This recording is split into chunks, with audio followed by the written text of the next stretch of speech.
Oh, no. Oh, the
Vorwärts geworden.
Welcome to the greatest gathering in Litchurch Lane. I hope you're having a great time. We've even arranged sun for you today, so thanks very much for supporting this event. I don't mind admitting that I like trains. I say that feels cathartic. One of my earliest memories as a child is going to Grantham Station, and about 2 minutes before it arrived, hearing one of these things making its way north from King's Cross. And that's an image and a sound that has stuck with me, and hopefully today there'll be lots of memories that you will relive in your mind, but also think about the future. And that's what this event's all about. It's about celebrating the railway, 200 years, but also trying to inspire the next generation of railway workers. I'm truly honoured to have a fellow railway worker, part of the railway family alongside me, who's been instrumental in giving these engines a future. What we're here to do today is rededicate something that relates back to Rainhill back in 1980. Hands up, anyone was at Rainhill? Right, okay. Look, I'm just about old enough to remember that. But 1980, there's a celebration and there's a big cavalcade of engines, one of which was Tullio, which you'll find down there. And a plaque was put on to mark its presence at Finsbury Park by this gentleman. So we thought it was apt today to do something similar and unveil something a bit late that marks the presence of its stablemate here. So I'm going to hand you over to Neville, who's going to share you some stories of his time with the Deltics. So big round of applause for this young man. Twin brother.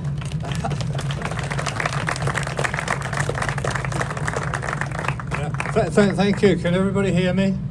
Good. Well, it's a tremendous honour to be here today to speak to this great gathering and to undertake this unveiling of the Deltic 9, it used to be known as when I was back in the day, Deltic 9. And the Deltic is a unique loco in many ways.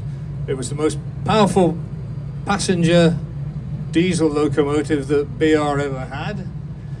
It had two-stroke engines, two of them, Deltic formation, called Deltics, 72 pistons in all, quite a few. A huge, dominating, massive presence.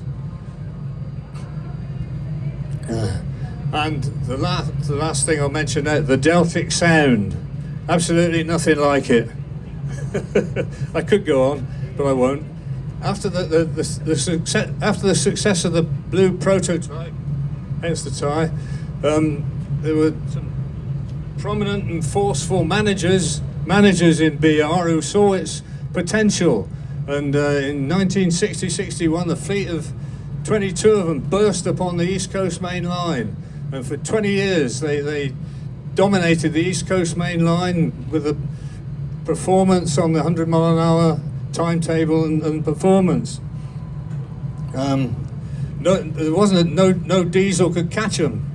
The only one to get near an AC electric might have caught them, and two Class 50s might have done, you never know, but that was it. They were sensational in the 60s and 70s.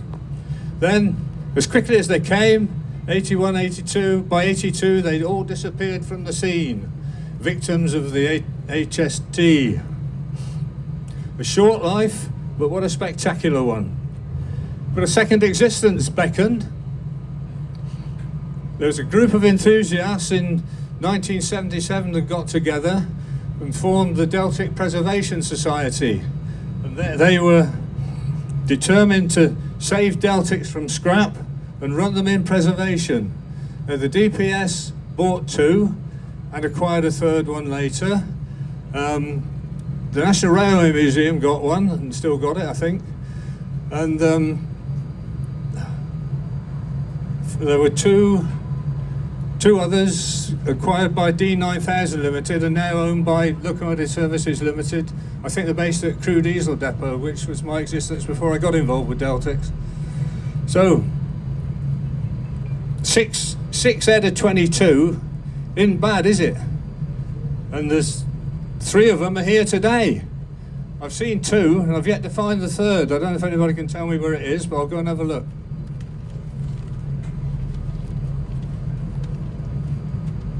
I mentioned the DPS specifically because it's a society rather than an official company, although it is a company. It's a society that numbers about 1,100 altogether, all volunteers. The DPS doesn't pay anybody for maintaining the locos. It's totally voluntary. And as well as a depot at Barrow Hill, the DPS has been at the heart of Deltic preservation. Always been at the very heart of the Deltic preservation, with its locos visiting heritage sites all around the railway and running frequently on the main line. So well done the DPS, And well done to the D9000 who managed to save D9000, which actually ran on Virgin cross-country trains, I believe, in the late 90s. That's quite good. So, whoopsie. It's now 43 years since BR retired the Deltics. So they've been active in preservation now for twice as long as they worked for BR, which is interesting. So now to the unveiling. It's about time I got around to that. It's the third. This will be the third occasion I've unveiled a plaque on a Deltic. I did it in 1981 at Finsbury Park when I was working at King's Cross at the time. And after the year before, it had taken part in the Rocket 150, the 150th anniversary of Liverpool and Manchester at Rain Hill. So I unveiled the plaque on 15 for doing that. And some years later at Butterley, I did it again on same loco when the DPS acquired it from another source. So I ought to be good at unveiling. Time will tell. This one not quite to its presence at this huge greatest gathering of Rail 2000. I've come to it. I'm absolutely astonished. I'm totally flabbergasted at the size of everything.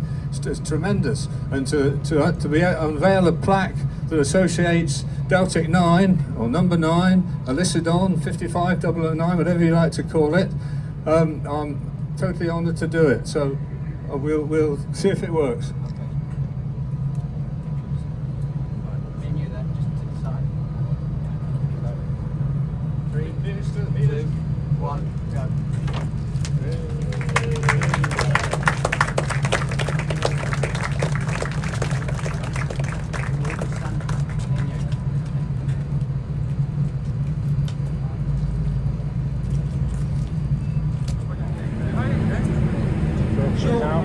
From a couple of the guys, or later on during the day or tomorrow for the DPS sales stand in U Shop.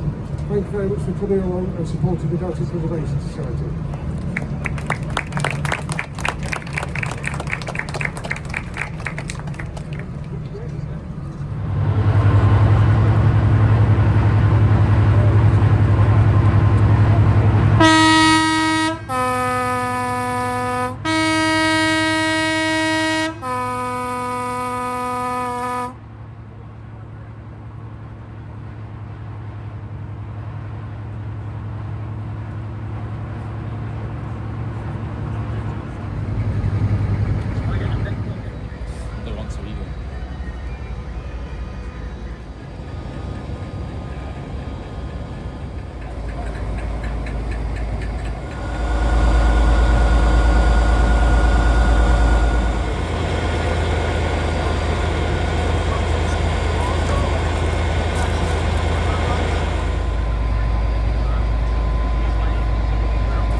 Setting back. You setting more on it.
charter service. This is a special